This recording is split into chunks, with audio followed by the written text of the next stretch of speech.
I'm Jonathan. I'm here with Sandy, the writer of Reed's Point. We're so excited to talk with you. You have a prolific career. You've done so much.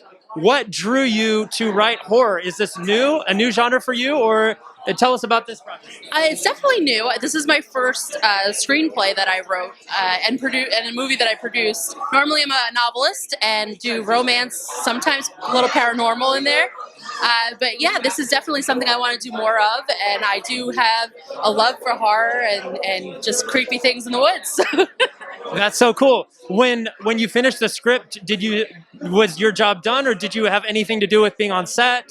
No, my job actually was far from done. What I think what a lot of people don't realize, and maybe it's different for other screenwriters, some people might write the script and that's it. I was on set every day because I'm also a producer and rewriting things as things flowed, and sometimes things don't work out as planned or don't come across as well. So you're kind of in the moment. I worked very closely with Suzanne DeLaurentiis and our director Dale Fabrigar. So it was exciting and a lot of fun. I'm sure that was a huge help for them that you were available. Did you get hooked by screenplays now, or can we look forward to seeing more from you? Yeah, definitely. I love doing it. It's so different from writing a novel, but so much fun. I love both. Okay, so we can expect both from you in the future. Do you have any future projects that you can tell us about now? I do have the second book in my ghost story trilogy, the Haunted Cafe series, will be coming out in October.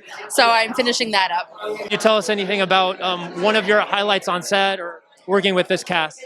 One of my favorite things, the beginning of the movie was like one of my favorite things to film, just because it was probably some of the creepier stuff that we filmed too, and it was just a lot of fun to see how it would all come together. I wrote it on the page and I was like picturing it, and Dale he just went with it and did such a great job. That's so cool. Thank you so much for talking with us. It's a pleasure to meet you. You too. What drew you to this project in particular, to Reed's Point? I think definitely the character. It gave me an opportunity to not look like a lawyer or a senator, which I tend to play a lot of those. So this guy was a lot more gruff. He was mean, deceptive. That sounds like a lot of fun. Those are the best. It's a blast. I mean, I don't mind playing lawyers and senators because I tend to play mean lawyers and mean senators for whatever reason, or doctors. But this one was just a grittier, sort of earthier kind of character.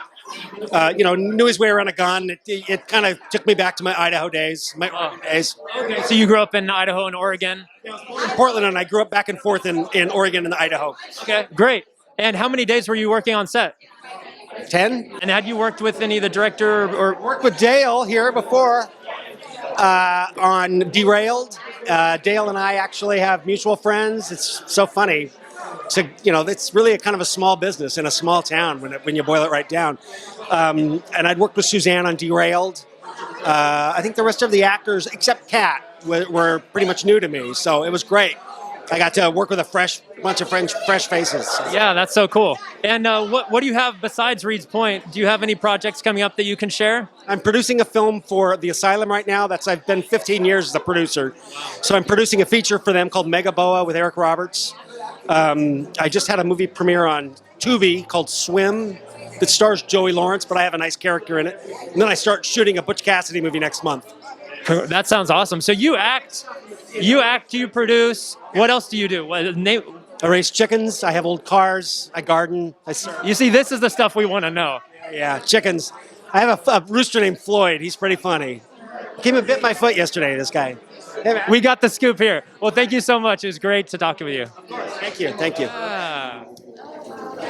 All right, my name is Jonathan. Could you say your name and spell it quick for us? You bet. It's Christopher Dukes. Normal spelling Christopher. Last name Dukes, like put up your Dukes, Dukes. All right, tell us about the creature in Reed's Point. Yes, so my character in the movie is James. James is the bus driver. Originally, he was a pilot when there was a plane, and they switched it to an RV. So he's a bus driver, although my 9-year-old wasn't nearly as happy with Daddy's role as a bus driver than a pilot. But so early in the movie, I may or may not meet my demise. And when I read the script, the last 40 minutes of this movie is really a lot of fun with this creature, and that you can see in the poster. And so I called them every day for 4 days and said, I want to play the creature. It just looks like a ton of fun. So they finally said, please stop calling. Okay, fine. And so the Hills of Glendale ended up substituting for the Hills of New Jersey. And our youngster there that you just had interviewed, he and the two beautiful girls that star in this, I chased them around for a while, and it was just a ton of fun. I mean, listen, end of the day, why are we doing this? To entertain, right? And to try and have things organic that are fun, but also to have fun. And I will say, of all the projects that I've done, this was one of the more fun ones. Even though we had to stay up all night, till 5 a.m. before the sun came up, it just was a ton of fun, and I really enjoyed it. So are you the reason that Nice Young Men had to roll down the hill multiple times? Yes. Yeah. We weren't there on the same days, but through the magic of movie making, yes, that will absolutely be the reason he had to. And he did his own stunts. I was very proud of him. It was one of his first big features, and he was a trooper.